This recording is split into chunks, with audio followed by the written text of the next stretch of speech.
2. Hey y'all, it is Giacomo. Got a little time on my hands, a good Uber morning right now. Shalom Aleichem to my Hebrew friends and family.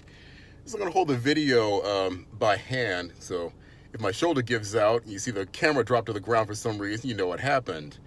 But the lighting is not good where I'm sitting right now. But I wanted to get ahead of the curve, so to speak, on this video of Ronald Davis, who was just shot and killed, I guess a day or so, a week or so ago, whatever day it was. And I'll put the link in the description in the description box there to the actual video.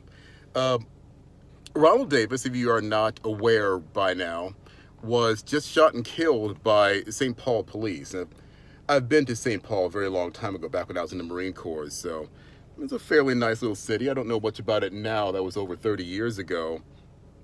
But, of course, black logic doesn't matter, or Black Lives Matter, what they want to call themselves now. You know, when to jump to conclusions immediately that Ronald Davis was, racially profiled, he didn't have to be shot, the police are hunting us and killing our young black man, blah, blah, blah, blah, blah. Okay, first of all, go and see the video I produced about 2-3 weeks ago about how to handle a police stop.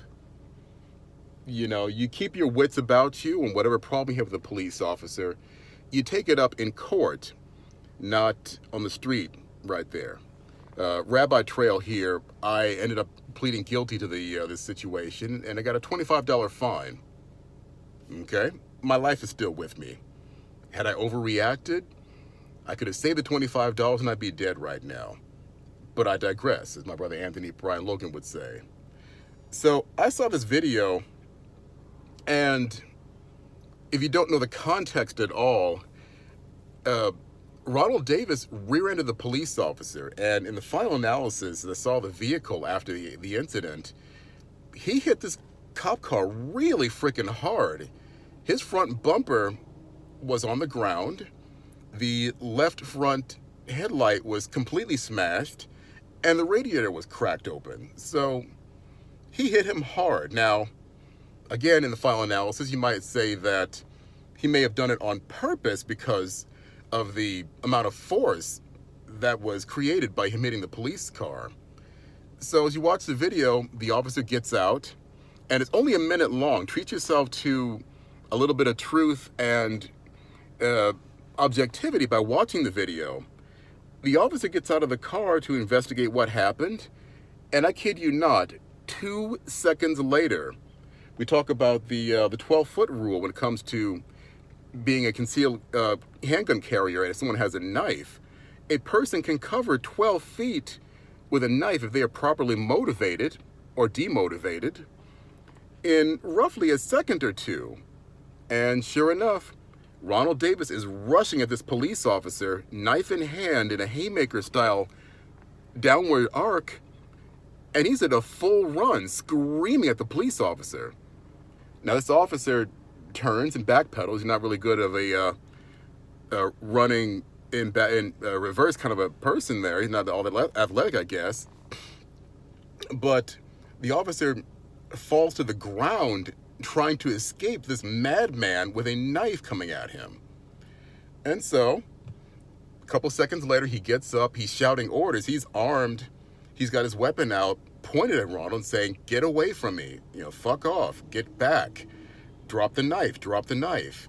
In that 1 minute long video, you hear him yelling, "Drop the knife," probably 4 times. And then the inevitable happens. Ronald doesn't back off. He gets shot and dies at the scene. Well, I'm sorry, boys and girls. I don't believe in Christmas, of course, but cancel Christmas. If you come at a police officer with a blade, with any sort of a weapon at all, and you are engaged in an active attack, that's it. You are going to get shot and you will probably die. And there's no such sympathy, not from me or any logical sympathy from anybody else, when it comes to an attack like that. Again, that downward arc he was using to come down with a knife at the officer,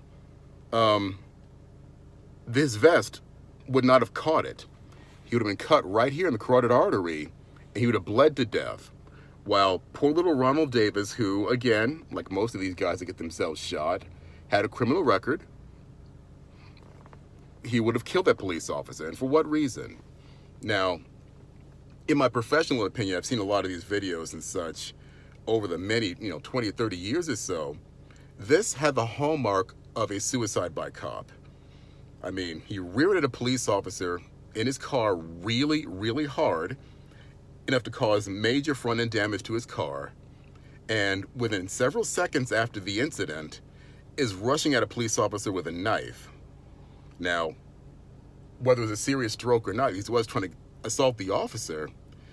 He literally gave that officer no choice but to save his own life by using his firearm and killing him. So, sorry, Black Lives Matter, you don't win on this one. Really don't win on a whole lot of them, although Philando Castillo was an illegal shooting, if you ask me. I'm with you on that. So with that, score one for law enforcement. That officer did the right thing. This is not a murder, it's a legitimate shoot. And y'all just back off. Spend more time working on people in the black community that have problems like this, that are mentally disturbed, or engaging in criminal enterprise in your neighborhood, doing dirt in grandma's neighborhood and such. And, save your venom and your vitriol for another shoot. This ain't it. I'm Giacomo. Shalom. Oh, by the way, please like, subscribe, and I love you.